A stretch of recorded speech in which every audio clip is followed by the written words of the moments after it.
With hope and virtue, let us brave once more the icy currents and endure what storms may come. Let it be said by our children's children that when we were tested, we refused to let this journey end, that we did not turn back nor did we falter. And with eyes fixed on the horizon and God's grace upon us, we carried forth that great gift of freedom and delivered it safely to future generations.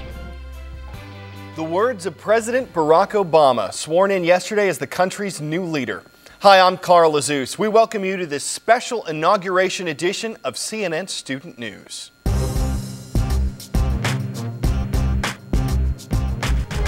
This is America happening. That is how one onlooker described the scene yesterday in Washington, D.C., as the country marked the end of one era and the beginning of another.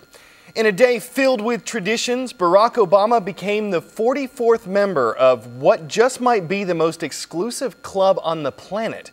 Elizabeth Manresa wraps up this newest chapter in American history. Before hundreds of thousands of people lined from the Capitol to the Lincoln Memorial, an historic transfer of power in the nation's capital. I, Barack Hussein Obama, do solemnly swear. Standing next to his wife and with his hand on the same Bible Abraham Lincoln used nearly 150 years ago, Barack Obama took the oath of office, becoming the nation's first African-American commander-in-chief. I stand here today humbled by the task before us. Grateful for the trust you have bestowed. Acknowledging the road ahead will be bumpy, President Obama said he remains hopeful. The challenges we face are real. They are serious and they are many. They will not be met easily or in a short span of time. But know this, America, they will be met. The unprecedented inauguration marks the end of the Bush administration. President and Mrs. Obama said farewell to the former First Family. Along the inaugural parade route, excitement after those wishing to welcome the First Family got a surprise glimpse of the President and First Lady. Then a tribute to the Obama family who looked on from a secured viewing station. But in the midst of the celebration, concern over Massachusetts Senator Ted Kennedy, already suffering from brain cancer, he was rushed to a Washington hospital after collapsing at a lunch for President Obama. Doctors say he's doing fine. Is this legit? Barack Obama officially became the U.S. president before he took the oath of office. True. According to the Constitution, the president-elect becomes the new president at noon, even if he hasn't officially been sworn in. President Obama took the oath at 12:05.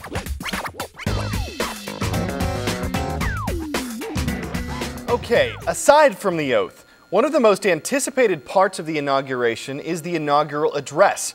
During his, President Obama drew on phrases from historic documents like the Declaration of Independence, the U.S. Constitution, as well as referencing some of his presidential predecessors.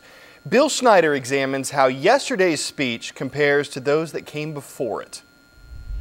Some inaugural addresses are known for their soaring, inspirational language. Ask not what your country can do for you.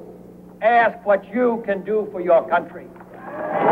Barack Obama's address was less stirring, perhaps, but more measured and candid. Starting today, we must pick ourselves up, dust ourselves off, and begin again the work of remaking America.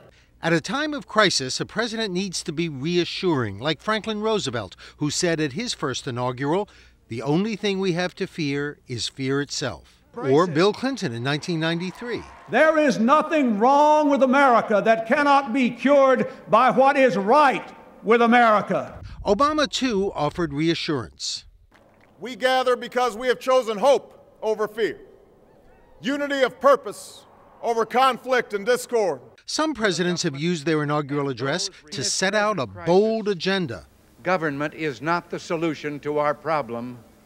Government is the problem. The survival of liberty in our land increasingly depends on the success of liberty in other lands.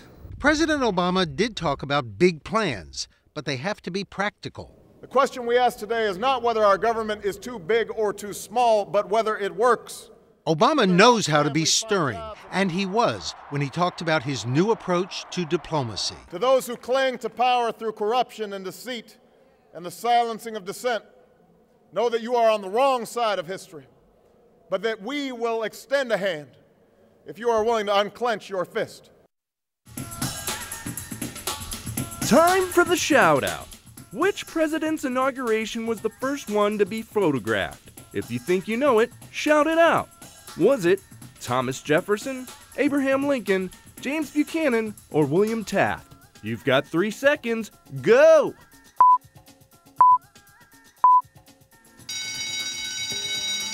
The first known inauguration photograph was of President Buchanan's ceremony in 1857. That's your answer, and that's your shout-out. All right, flashing forward a few years. Yesterday, there were likely thousands of cameras on hand to capture the inauguration, and there's a new technology that lets the photographers share those images with the world. But this new technology is adding a new dimension to your standard photo album, combining all of these pictures into a 3D image that recreates the moment when President Obama was sworn into office. John King explores how this works. I want to come in here now and take a peek. Here it is, just afternoon, Barack Obama, his hand raised, taking the oath of office as the 44th President of the United States. You might say, wow, somebody up close got a nice snapshot there. That'd be nice for the catalog, the album at home, but it's much more than that. Let's tap a couple times and come on out. There it is, that picture up close. Let's pull out a little bit. These are more pictures. Thousands of them have come in. This synth is built on roughly 140. And what we do is we get more and more. Let's drop out now. You see the presidential seal. You see the crowds, the VIPs up here. Let's keep coming out. You see the seal here. We can come around more. The more these photos come in, this collage is built, and you can see what it looks like from here. I'm going to reach across. Excuse my hand. We'll take a perspective of what it looked like from the side over here. We can come back around and see again this way. Come around multi-dimensional, come more over this way. You see the west front of the Capitol here. Let's come back over to where the president was taking the oath of office. You see him here. We're going to come all the way back now. Because our viewers helped us out, you see even people taking pictures on their cell phones down here. Keep sending them in because we can take you back some more. We can take you back more still. Look at the depth of the crowd here, still on the Capitol grounds. And how did we do this? Well, let's show you what it looks like. You have all of these pictures, about 140. You see all different perspectives, a little further away here, off to the right, off to the left. If you look down here, who's watching this event? There's Oprah Winfrey right down here, other VIPs in the crowd as well. And as this goes on and on and on, you can bring out these pictures, and you bring out the picture and you build the synth from there. All of these photographs, thousands coming in so far. You can start with one. This photograph sent in of the flag flying over the Capitol, but because of this technology, we can make it so much more. We just bring them all together. The synth program links them up by points of common reference, takes a photo taken from way back here, links it to the photo taken way on in, and you bring it all out and look at the multi-dimensional nature of this. You want to get a little closer? Just touch, and there you go. Barack Obama becoming the 44th President of the United States. That was kind of cool. Now, you've seen the moment, you've heard the highlights. The question is, what should our new president tackle first? Healthcare, the economy, the war in Iraq? You tell us. We've set up a few options on our blog at cnnstudentnews.com. A quick vote is up and running.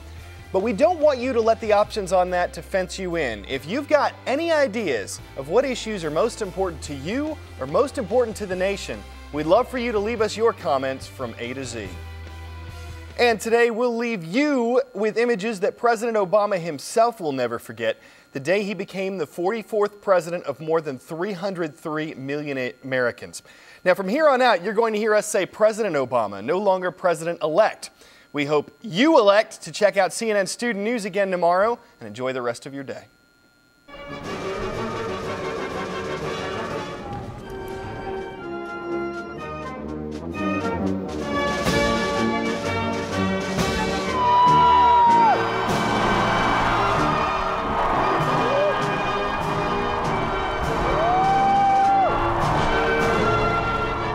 Are you prepared to take the oath, Senator? I am. I, Barack Hussein Obama, do solemnly swear. I, Barack Hussein Obama, do solemnly swear. That I will execute the office of President to the United States faithfully. Preserve, protect, and defend the Constitution of the United States. So help you God? So help me God. Congratulations, Mr. President.